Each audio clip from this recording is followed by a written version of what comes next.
तो ये देखो हमारे देवर जी हमारे लिए क्या बना कर लाए हैं। मिर्च, हाँ मिर्च कम है इसमें। मिर्च कम है? क्या है ये, नाम तो बता दो। इसको कुलचा बोलते, सॉरी छोले बोलते, कुलचा था नहीं हमारे पास, हमने तो बैठ के खा लिया। आप भी अपना मैनेज कर लेना है। मैनेज कर लेना बनाओ। तो ये देखिए भाई, देवर हो तो ऐसे हो। ये मेरे सबसे छोटा देवर है। शकल नहीं दिखाऊंगी, ये ऐसे बोल रहे शकल मत दिखाइयो भाभी। नहीं यार, आज ये नहाए नहीं इसलिए। लो तो इस कटोरी में आप ही डाल दो ना। ठंड के मारे। ठंड के मारे भाई मैं तो नहाई हूँ जी। ये देखिए कितनी सुंदर शकल आ रही है ना। चाची ने बनाए या आपने बनाए? मेरे को कुछ नहीं आता, मेरी मम्मी बनाए थे। ओहो नाजी आज तो कुलचे की बहुत ही प्लानिंग है, कुलचे मिले नहीं बाजार में। अच्छा मिले नहीं? फिर ब्रेड से काम करें ना। कोई नहीं, हम भी ब्रेड से ही काम चला लेंगे। तो इनको याद आया कि हाँ इनकी भाभी को अच्छा लगेगा। धोखे दूं क्या? ना नहीं, देखो ऐसे ही होने चाहिए। धो भी अपने घर जाके खुद ले, है ना। ध्यान से जाना नहीं तो होली खेली जाएगी। नहीं, होली से बच गया। अच्छा ये और इधर चल रहा है काम है वो। और ये चाय छूट गई, मिस्त्रियों ने छोड़ दी। इसको मैं रख देती हूँ इधर।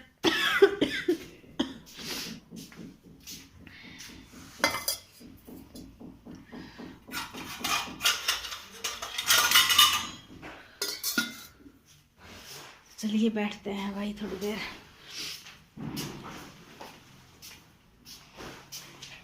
सिलेंडर सिलेंडर ये रसोई में खाली रखा होगा ना? और कापी अंदर से दे दो ना, उसमें भगवान के आले में देखो उसका। हाँ भगवान जी के आले में रखी है क्या? भगवान जी के आले में आप देखो ना।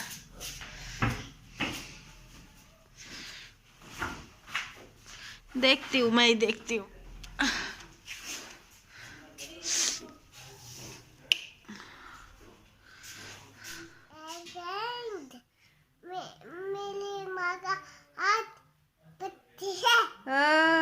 Happy birthday to you, happy birthday to you.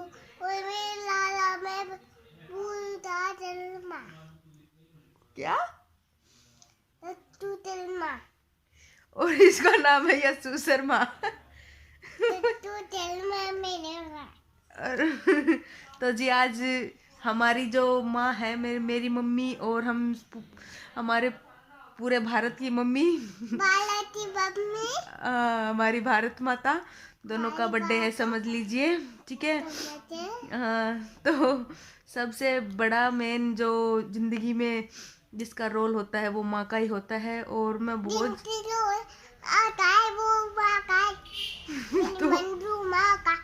तो इसकी मंजू माँ का, तो इसकी मंजू माँ का भी बर्थडे है और हमारी भारत माता का भी बर्थडे है। तो मैं हर जन्म में ये दोनों माँ ही लेना चाहूँगी। मैं कहूँगी माँ हमेशा भारत माता पे, मतलब भारत माता की धरती के ऊपर ही मैं जन्म लूँ और हमेशा मेरी माँ मंजू माँ ही होए। और इसकी भी माँ मंजू माँ ही होए। तो जी शाम के 7:30 के करीब हो रहे हैं। बेटा मेरे को बात करने दो। बेटा मेरे को बात करने दो। तो जी बस मैं मम्मी का थैंक यू करना चाहती हूँ कि हमें इतना ज़्यादा पढ़ाया लिखाया, काबिल बनाया, हर कदम पे हमारे साथ रहे, कभी डगमगाने नहीं दिया। और जिन बच्चों के पिता नहीं होते उनको पता होता है कि हाँ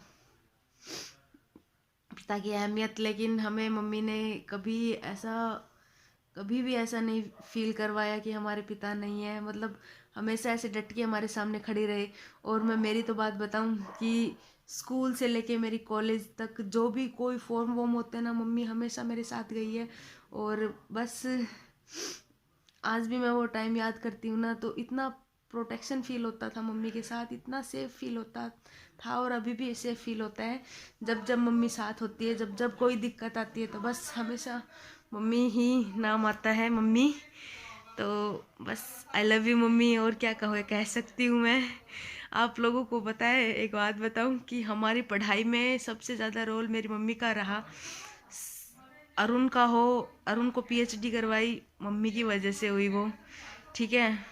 मेरे को आज भी याद है, जब मैं 3rd क्लास में थी शायद और अरुण 5th क्लास में था, तो बस इसकी 5th करवा के और इसको गुरुकुल में भेज रहे थे। होते हैं ना कि वो पंडिताई वंडिताई सिखाने के लिए गुरुकुल में भेज दिए जाते हैं, ब्राह्मणों में, पंडितों में। लेकिन मेरी मम्मी ही एक ऐसी थी, इसके कपड़े वपड़े भी सिल गए थे वो पंडितों वाले ब्रह्मचारी की, हाँ भाई ये गुरु विद्या लेने जा रहा है। लेकिन खाली मेरी मम्मी की बदौलत मेरी मम्मी ने एंड टाइम पे मना कर दिया, नहीं भेजूंगी मैं, चाहे मेरे बच्चों को कुछ नहीं आएगा तो भी चलेगा लेकिन स्कूल जाएंगे, ठीक है। और वही बात देखो, मम्मी की एक डिसीजन की वजह से आज अरुण डॉक्टर है, आज उसकी PhD हो रही है, ठीक है। सेकंड नंबर बात रेनू की, 10th क्लास के बाद, हाँ रेनू ने बढ़िया, बहुत अच्छी है रेनू पढ़ाई में। 11th क्लास में थी ना रेनू, तब उसने मेडिकल ले रखा था और फिर हम बीकानेर चले गए थे। लेकिन उस समय क्या हुआ, वहाँ मतलब इंग्लिश मीडियम था नहीं, हिंदी मीडियम था, और दोनों की मतलब इसने यहाँ पे इंग्लिश मीडियम में किया था तो वो बुक्स में कुछ कन्फ्यूजन हो रहा था, उस चक्कर में इसकी 1 साल ड्रॉप हो गई और माइग्रेशन नहीं मिला था। माइग्रेशन ज़रूरी होता है, जब एक स्टेट से दूसरे स्टेट में हम जाते हैं तो माइग्रेशन ज़रूरी हो जाता है। और रेनू की वहीं पे क्लास छूट गई, स्कूल छूट गया। तो हम सबसे बड़ा धक्का मेरी मम्मी को लगा था कि जब पढ़ाई नहीं होती ना हमारे साथ में तो कुछ भी नहीं होता, क्योंकि मम्मी ने ये चीज़ पहले से देख रखी है। मम्मी सिर्फ 5वीं मतलब जब 5th क्लास में थी तब मम्मी की शादी हुई थी, और तब मम्मी सिर्फ 13 साल की थी। तो मम्मी कभी ये नहीं चाहती थी कि हमारी पढ़ाई छूटे, तो मम्मी अकेली बीकानेर से अजमेर जाके रेनू की माइग्रेशन लेने के लिए गई थी।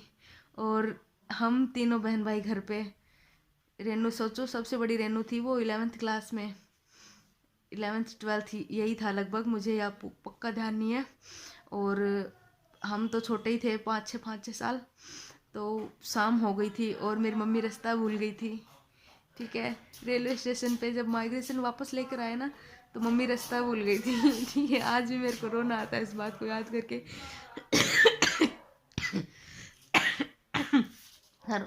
और लोगों से मम्मी कह रही थी, हाँ बेटा क्या दे दूँ, मिट्टी अभी देती हूँ। तो मेरे को आज भी वो बात याद आती है ना, हम लोग मम्मी का वेट कर रहे हैं, सोचो घर पे 3 बच्चे वेट कर रहे हैं, अभी दे रही हूँ। और सबसे बड़ा बच्चा है वो 15-16 साल का है, और हम और छोटे छोटे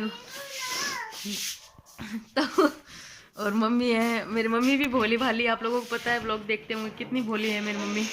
मम्मी रास्ता भूल गई और न इतना ज्ञान कि क्या बताएं लोगों को, और किसी को बोले भी तो भाई डर लगता है। रात हो गई थी उस समय, रात के 9-10 बजे मम्मी घर में घुसी थी, और मम्मी की हालत इतनी ख़राब हो रखी थी कि डर के मारे कि बस घर पकड़ लिया, बहुत बड़ी बात थी। और बात आई मेरे टाइम पे भी मेरे लिए मतलब ग्रेजुएशन हो गई थी मेरी, और फिर कहा घर पे बैठ के पढ़ाई करो, और क्या ज़रूरी है पढ़ना आगे, ऐसे ही है थापने गोबरी थापना है, ऐसे बोलते हैं ना। मेरे को भी ये सुनने को मिला था, घर में कुछ एक ऐसे जीव भी हमारे घर में हो जाते हैं, मतलब उनकी पढ़ाई के प्रति बिल्कुल भी वो नहीं होती सहानुभूति कि आपके बच्चे आगे बढ़ें। तो बस यही था कुछ लोगों का मानना कि गोबरी तो थापना है, क्या पढ़ के क्या कर लेगी। तो बस, लेकिन मेरी मम्मी ने हार नहीं मानी, वहाँ पे भी मेरा एडमिशन करवाने के लिए मेरे कॉलेज में मेरे साथ गई। जैसे जिस तरीके से ग्रेजुएशन में गई थी वैसे ही जब मैंने PG करी थी पोस्ट, तो भी मेरी मम्मी मेरे साथ गई थी मेरे फॉर्म भरवाने के लिए। हाँ बेटा, हाँ मिट्टी है, मिट्टी इसके पास मिट्टी है, ठीक है। और अर्जुन की पढ़ाई के लिए मम्मी अभी तक संघर्ष कर रही है कि हाँ पढ़ना ज़रूरी है। तो जी माँ तो ऐसी ही होती है, और बस मेरी तो यही दुआ है कि माँ हर जन्म में ये धरती माता मेरी माँ रहे, जो भारत माता है ये, और जो मेरी मम्मी है ये हमेशा हर जन्म में मेरी मम्मी बन के आए, और ऐसे ही हमें हौसला दे। जैसे मैं मम्मी के साथ हुआ ना, 23 साल की थी जब मेरी मम्मी वापस घर पे आ गई थी, और मैं 23 साल की थी ना, तब मेरी शादी भी नहीं हुई थी। 24 साल की मेरी शादी करी थी घर वालों ने, और मेरी मम्मी 23 साल की 4 बच्चों को लेकर घर पे आ गई थी, सोचो। नहीं तो बस, और दोबारा कभी मतलब एक बार शादी, आजकल लोग 24-25 साल की उम्र में शादी करना शुरू करते हैं, लेकिन मम्मी ने दोबारा शादी नहीं करी कि मेरे बच्चे हैं, मैं अपने आप पालूंगी। और आज देखो हमें इतना बड़ा बड़ा कर दिया। ये तो जी इसको छिछी आ गई, मेरी बातें तो ख़त्म नहीं होंगी। मैं मिलती हूँ आपसे नेक्स्ट व्लॉग के अंदर, ठीक है। हाँ चलो चलो करा रही हूँ बाय बाय।